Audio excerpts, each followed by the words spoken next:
चमकपुर गांव में गोपाल नाम का एक लड़का रहता था।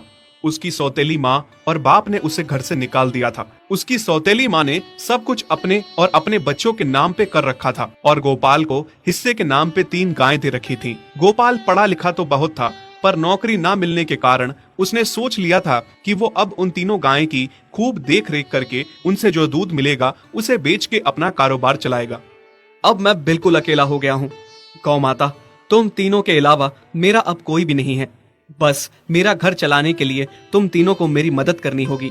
तीनों गायें बहुत ही हट्टी कट्टी और जवान थीं और रिश्ते में भी एक दूसरे की बहनें लगती थीं। चंपा, चमेली और मैना। मैना सबसे बड़ी और समझदार गाय थी।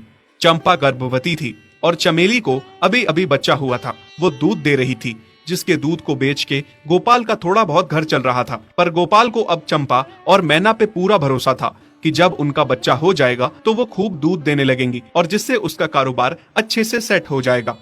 देखा चमेली बहन, हमारे मालिक को कितनी उम्मीदें हैं हम तीनों से। हाँ चंपा, सुना मैंने, मालिक ने हमसे कितनी सारी उम्मीदें लगा रखी हैं।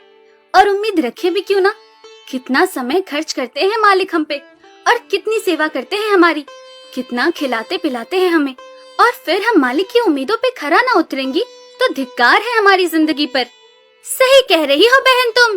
चलो हम तो मालिक के लिए कुछ ना कुछ कर ही लेंगे। तुमने बच्चा दे दिया है, दूध भी दे रही हो, मैं भी गर्भवती हूँ। थोड़े दिनों में मैं भी बच्चे को जन्म दे दूंगी, फिर दूध भी देने लगूंगी। लेकिन इस मैना दीदी को देखो, हम दोनों से बड़ी हैं, एक बार भी बच्चा ना दे पाई आज तक। क्या इसका फर्ज नहीं बनता मालिक के लिए कुछ? ये तो बड़ी हैं, हमसे ज्यादा इसको मालिक के लिए करना चाहिए था, लेकिन हम छोटी होकर इतना सोच रहे हैं। तुम दोनों ऐसा क्यों कह रही हो? क्या गलत कह रहे हैं हम? सही तो कह रहे हैं। कितने सालों से बांझ पड़ी हो तुम। ऐसा कैसे कह सकती हो तुम? बच्चा देना ना देना मेरे हाथ में थोड़े ना है। मैं भी तो माँ बनना चाहती हूँ ना।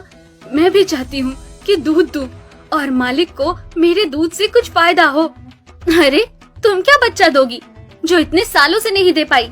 तुम ये ख्वाब लेना बंद करो कि तुम बच्चा दोगी और तुम्हारे दूध से मालिक को कोई फायदा होगा।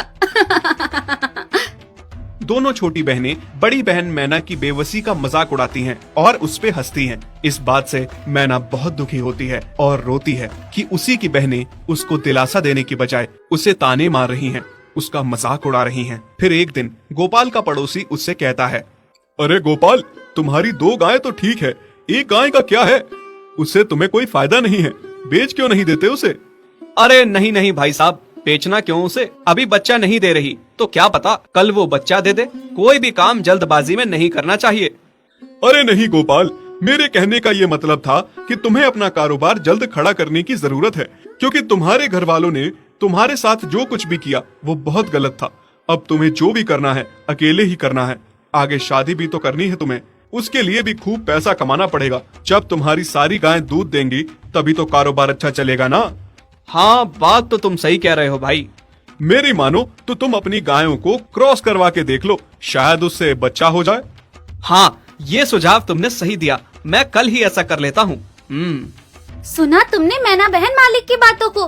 कितना परेशान है मालिक तुम्हारी वजह से, पर तुम्हें तो कोई बात कह ही नहीं सकते। झट से बुरा जो मान जाती हो तुम। मैना ये सब सुन के बहुत दुखी होती है, पर करती भी क्या, उसके हाथ में कुछ नहीं था। गोपाल ने मैना को क्रॉस करवा के भी देखा, पर उसका भी कोई फायदा नहीं हुआ। गोपाल, जो सुझाव मैंने तुम्हें दिया था, क्या वो तुमने आजमाया? हाँ भाई, वो भी करके देख लिया, पर उसका भी कोई असर ना हुआ। ये गाय किसी काम की नहीं है गोपाल, मेरी मानो तो इसे बेच दो। मैं सोच रहा हूँ एक बार फिर से क्रॉस करवा के देखता हूँ, शायद कोई बात बन जाए। देख लो, पर मुझे नहीं लगता। देखा, इन लोगों को भी पता चल गया, तुम बच्चा नहीं दे सकती, तुम बांझ ही रहोगी।